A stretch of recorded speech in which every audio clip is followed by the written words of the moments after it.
Hi guys, Johnny Good here for realhomestudio.com.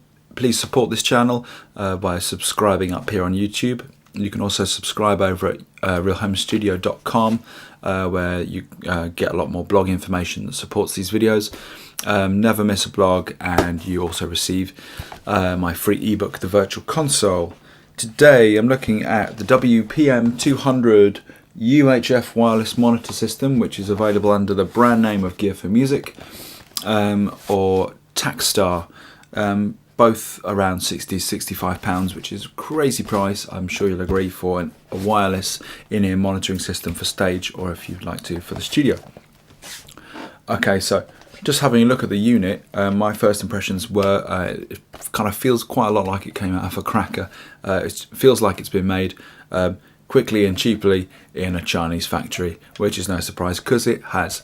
So here's your receiver, which is really light. Kind of the power button and stuff on it feel like they would easily kind of ping off, and they're all kind of made at a bit of a dodgy angle and that kind of stuff, but you know, it works. And you've got a little channel selector on the front here, and a little aerial as well for your receiver. On the back, just a simple aux in, which will send your monitor in, and a power supply. So with the transmitter, obviously you need a receiver, which is a nice size. It's quite compact, it's not too heavy, just the right size, heavy enough to weight it down either in your pocket, or this nice heavy duty clip here is really handy for like the back of your trousers or something. And then when you unclip the front, you can see it takes two AA's. You've got your channel select switch here, which selects between 6 different channel frequencies, corresponds to your transmitter in case you're having a problem on one, or if you've got multiple uses, I guess. And volume control, which is nice because that tucks under this bit here, so you this cover, so you're not going to knock the volume whilst it's, you know, in your pocket or on your belt or something. And you just got a power switch on there, which when it powers up just displays battery life, what channel you're using to correspond with the transmitter, and the frequency of that channel, and obviously a headphone in. Okay, so that's all pretty cool. And it also comes with a set of in-ear earbuds as well, which these kind of isolating ones, which come with sort of silicone tips, which come in 3 different sizes to suit your ear size and your ear canal. You know, it's not going to totally isolate out the sound like if you had a custom earpiece made, but this design kind of does the job, I find, for the gigs I'm playing, which are pubs and clubs, that kind of stuff.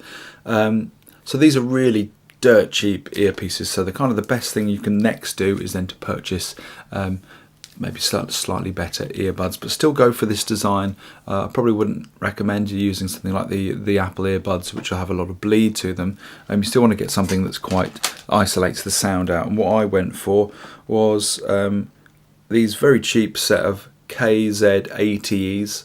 I'll just show you them up with the camera. You see those?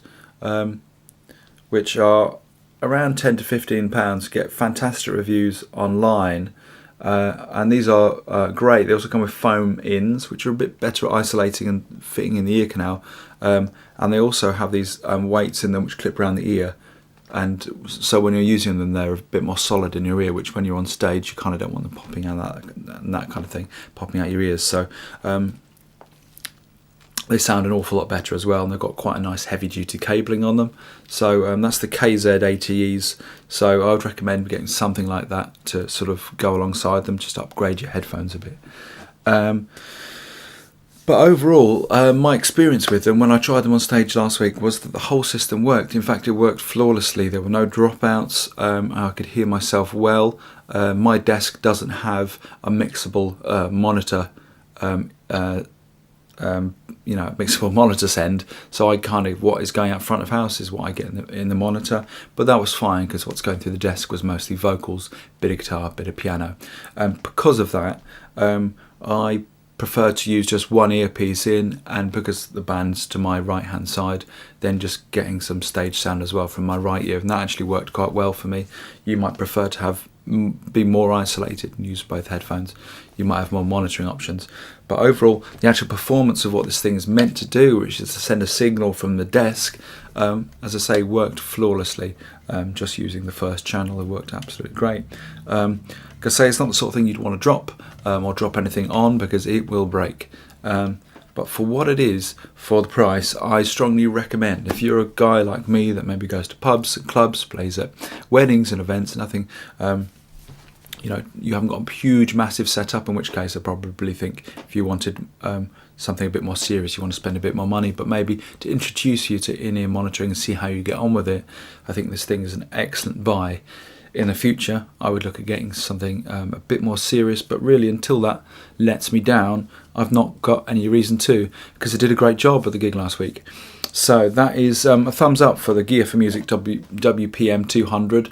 Don't expect to be wowed by the build quality, but if you're thinking about trying out IEMs, and maybe you're tired of lugging around loads of wedges, or you're sick of them squealing on stage, that kind of thing, and you're a singer that wants to hear themselves, or maybe you're a drummer that wants to hear yourself sing, or you just want to hear yourself, whatever instrument you play, I strongly recommend it, so give it a go.